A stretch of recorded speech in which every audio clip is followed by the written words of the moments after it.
Chapter 1: Childhood in a War-Torn Nation. Ziad Jarrah was born on May 11, 1975, in Beirut, Lebanon, into a world already cracking at the seams. The Lebanon of the mid-1970s was a nation spiraling into chaos.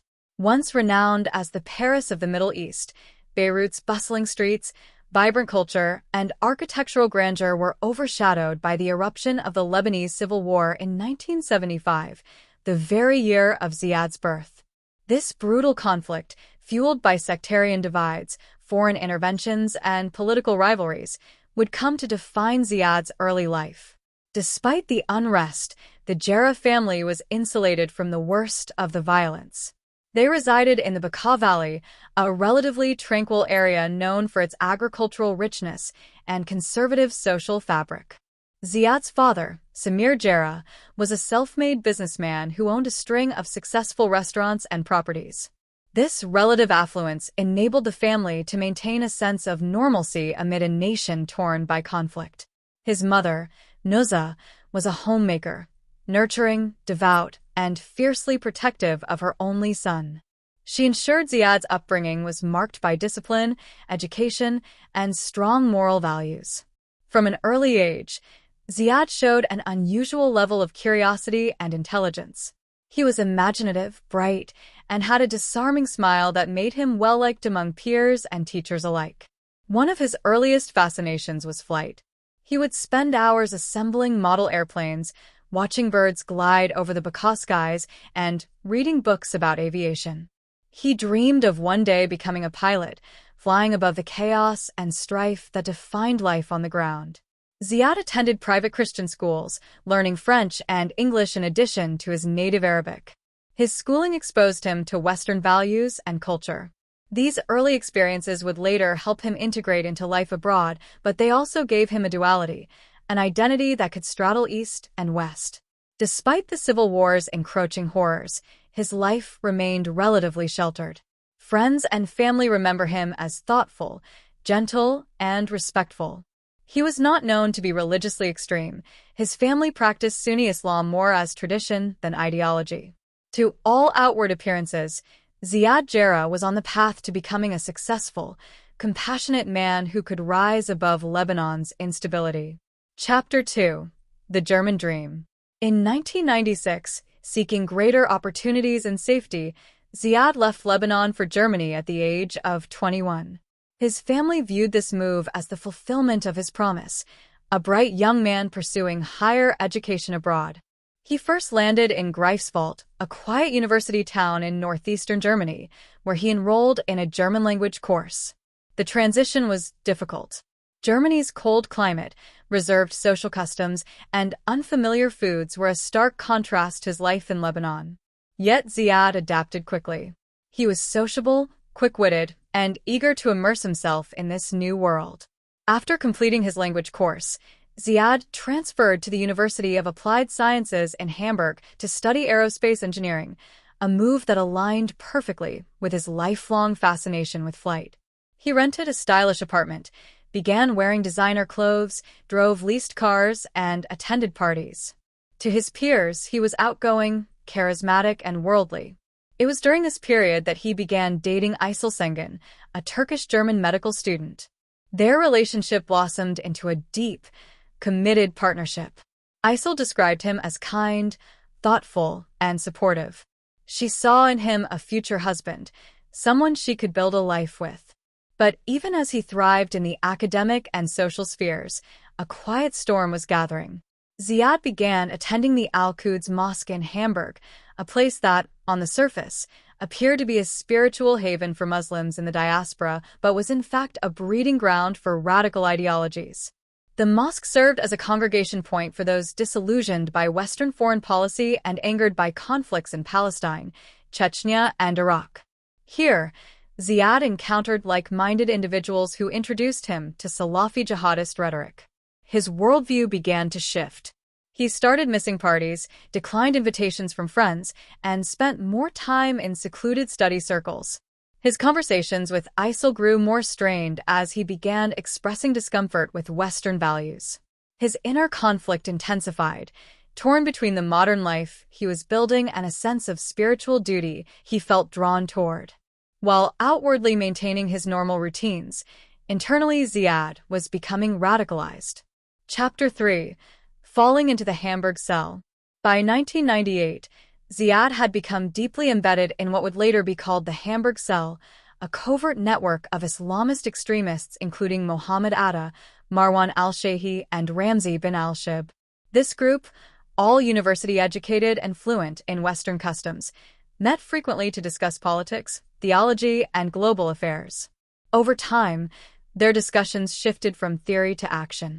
They became convinced that Islam was under siege, and that violent jihad was not just permissible but necessary. Mohammed Atta emerged as the group's ideological leader. Stern, soft-spoken, and fanatically rigid, Atta's interpretation of Islam was harsh and absolutist. Under his influence, Jarrah began to adopt an increasingly radical worldview. He distanced himself further from ISIL and his family. When he did communicate, his messages were cryptic, filled with allusions to sacrifice, duty, and a higher calling. He stopped shaving his beard and began observing Islamic rituals with zealous devotion. Still, Ziad maintained a dual identity. He continued to attend classes, drove stylish cars, and occasionally dined out. This duality made him a valuable operative, someone who could navigate both Islamic and Western spheres with ease. It also made him more elusive to authorities. Those closest to him remained unaware of the full extent of his ideological transformation. In late 1999, the Hamburg Cell decided they needed more than rhetoric, they needed action. Encouraged by Al-Qaeda liaisons, they made plans to travel to Afghanistan. They were going to meet Osama bin Laden. Chapter 5. America, Training for Mass Murder. On June 27, 2000, Ziad Jarrah entered the United States through Newark International Airport. He quickly immersed himself in aviation training, enrolling at the Florida Flight Training Center in Venice. He rented an apartment, opened a bank account, and began practicing on Cessna aircraft. His instructors praised his discipline and focus. Nothing about him raised suspicion. He trained rigorously. Each flight was logged, each maneuver perfected. He rehearsed the precise skills required to fly a commercial jet, takeoff, navigation, altitude control. He studied flight manuals, spent hours in simulators, and maintained close contact with the other hijackers. The operation was moving forward like clockwork. All the while, Ziad maintained contact with ISIL and his family. He sent her postcards, emails, and even made phone calls, all carefully constructed to maintain his cover. In one letter, he hinted at existential reflections, but never betrayed his true intentions. His ability to compartmentalize was chilling. In August 2001, Jarrah was briefly stopped by authorities at a traffic checkpoint. He was let go. Later that month, he traveled to Las Vegas with other hijackers, possibly to study American cultural habits or scout locations. Everything was in place. Chapter 6. The Final Days. As September 2001 dawned, Ziad Jarrah was no longer the young man who had arrived in Germany with dreams of becoming an aeronautical engineer.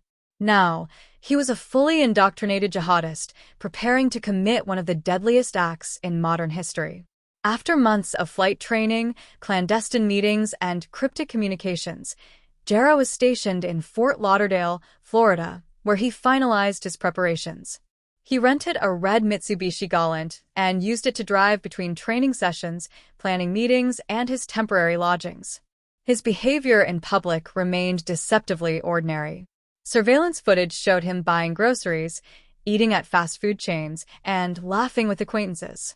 But behind this veneer of normalcy was a man completely committed to a suicidal mission. In the first days of September, he made several significant moves. He purchased a utility knife from a store, obtained a set of false IDs, and made final cash withdrawals, ensuring he would leave no financial trail. On September 7th, Jarrah checked into the Newark International Airport Marriott Hotel, a key staging location for the hijackers of United Flight 93. Hotel records and camera footage show him pacing the lobby, occasionally reading newspapers, and sometimes appearing deep in contemplation. On September 9th, he mailed a final package to his girlfriend Aysel Sengen. The package contained a will, letters professing love, apologies, and small personal effects, a symbolic severing of his old life. This moment marked a chilling juxtaposition, a man capable of affection and tenderness now walking resolutely toward an act of unimaginable violence. On September 10th, Jarrah reunited with his 3 fellow hijackers assigned to Flight 93, Ahmed al-Nami, Ahmed al-Hasnawi, and Saeed al-Ghamdi.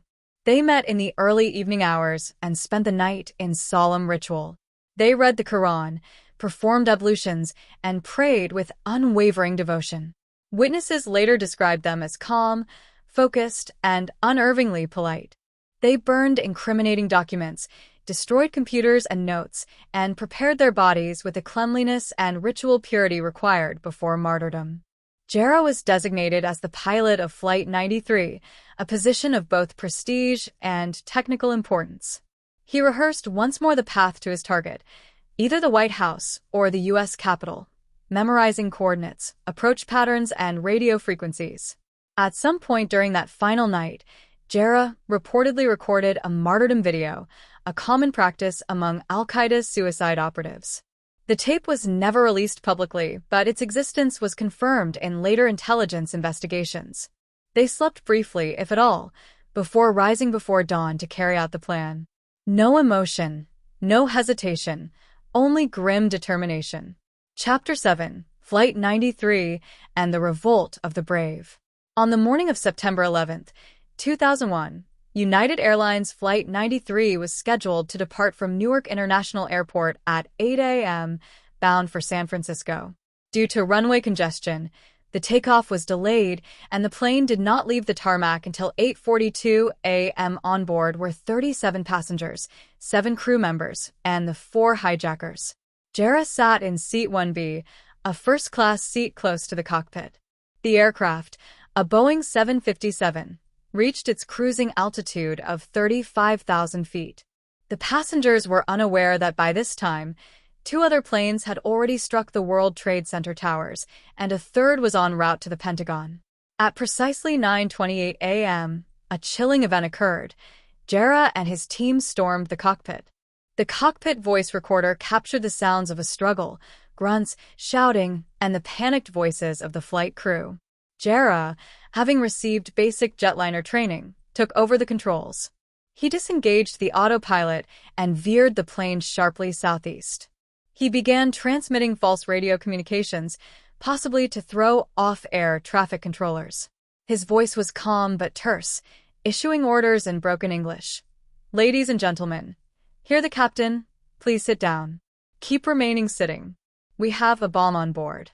In the cabin, passengers began making frantic phone calls from the back of the plane using airphones. These calls provided crucial real-time insight. One passenger, Tom Burnett, told his wife, "I know we're going to die. Some of us are going to do something about it." Others like Jeremy Glick and Todd Beamer echoed his resolve. Beamer, in one of the most famous calls of that morning, said, "Let's roll." The revolt began at approximately 9:57 a.m. Passengers armed themselves with makeshift weapons, hot water from the galley, a fire extinguisher, and a food cart used as a battering ram. The cockpit voice recorder picked up the sounds of men shouting, a fierce struggle, and Jarrah's voice attempting to maintain control of the plane. He pitched the aircraft wildly, rolling it left and right, nose-diving and then climbing, in an effort to disorient the attackers. Inside the cockpit, Jarrah's voice became increasingly panicked. He repeatedly cried out, "Allah is the greatest," as the passengers breached the cockpit door. A cacophony of screams, shouts, and roaring engines filled the final seconds of the tape. At 10:03 a.m., Flight 93 plummeted into a field in Shanksville, Pennsylvania, at a speed of 563 miles per hour. The impact created a crater 40 feet deep. The plane disintegrated instantly, killing everyone on board. But the passengers' bravery had saved countless lives. Investigations later revealed that had Flight 93 reached its target, likely the Capitol building or the White House, the result could have been catastrophic on a symbolic and logistical scale. Emergency responders and FBI agents arrived within hours. The site became both a crime scene and a shrine. Scattered personal effects, bits of debris, and human remains told a story of unimaginable horror and incredible heroism. Ziad Jarrah had fulfilled his mission as a hijacker, but the courage of ordinary Americans had denied him his final target. Years later, the Flight 93 National Memorial was erected in Shanksville to honor the fallen. The cockpit voice recordings were declassified and released to family members, giving a final, searing account of the chaos and bravery of that day. Jarrah's actions were studied intensely by counterterrorism experts, but his legacy became overshadowed by the passengers who refused to let fear decide their fate. Flight 93 did not crash. It was brought down by heroes. Chapter 8: Aftermath, Investigations, and Legacy. The smoldering crater left by United Airlines Flight 93 in a field near Shanksville, Pennsylvania, became more than a crash site. It became hallowed ground, the final resting place of 40 innocent people and the scene of an unparalleled act of resistance. In the hours following the crash on September 11, 2001, first responders, local law enforcement, FBI agents, and NTSB investigators arrived at the scene. What they encountered was shocking: a field strewn with pulverized debris, shredded clothing, twisted metal, and very few recognizable remains. The force of the impact had vaporized most of the aircraft. Forensic teams began the slow task of recovering human remains and identifying victims. Due to the intense fire and violence of the impact, identification depended heavily on DNA. It took weeks to match remains with the passengers and crew, and some fragments were never conclusively linked. Families were given regular updates, though the physical devastation was difficult to fully communicate. The debris field extended widely, suggesting a fierce struggle and violent descent to the very end. Investigators focused on the flight data recorder and cockpit voice recorder, both deeply buried but surprisingly intact. The CVR captured the final moments on board. The voices of passengers, their chants, their final efforts, were preserved in haunting audio. Experts transcribed it carefully, confirming the timeline supported by phone calls: takeover at 9:28 a.m., passenger revolt at 9:57 a.m., and the crash at 10:03 a.m. The FBI linked Ziad Jarrah to the broader 9/11 plot through car rental records, hotel logs, surveillance footage, and documents recovered in Afghanistan and Europe. His Lebanese passport was discovered at the site, a surreal find among the wreckage. Letters to ISIL Sengun and his martyrdom statement further confirmed his role as the hijacker pilot. Media and officials questioned how the attack had gone unnoticed. It was revealed Jarrah had been stopped for speeding in Maryland 2 days prior. He had been on the radar of German intelligence due to his Hamburg cell connections. Still, no hard evidence had emerged before the attack. The 9/11 Commission described Jarrah as one of the more enigmatic hijackers, westernized, sociable, and emotionally torn. Survivors' families responded with activism. Many fought for aviation safety, intelligence reform, and memorialization. They formed the families of Flight 93, and through their advocacy, the Flight 93 National Memorial was built. The site includes a marble wall of names, a visitor center, and the Tower of Voices, 93 feet high with 40 wind chimes, each for a life lost. Culturally, Flight 93 became a symbol of unity and bravery. Films, documentaries, and books preserved its legacy. The 2006 film, United 93, offered a harrowing recreation. Unlike the other hijackings, Flight 93 stood out, not for what was lost, but for what was prevented. Ziad Jarrah's memory, however, lingers. In Lebanon, his family wrestled with the transformation of a boy they once knew into a man capable of terror. Some denied his involvement, suggesting manipulation. But extensive evidence, including his own writings, confirmed his role. Scholars often examine Jarrah as a paradox: Western-educated, socially adept, yet ultimately radicalized. The story reshaped intelligence strategy. It exposed aviation vulnerabilities and highlighted the impact of civilian action. Todd Beamer's words, "Let's roll," became a national rallying cry. More than 20 years later, the site in Shanksville remains a place of reflection. Visitors walk the same ground where passengers stood their ground. They come to mourn and to honor the courage shown in the face of evil. Ziad Jarrah was trained to destroy. But what survived was not his hatred. It was the bravery of those who rose against it.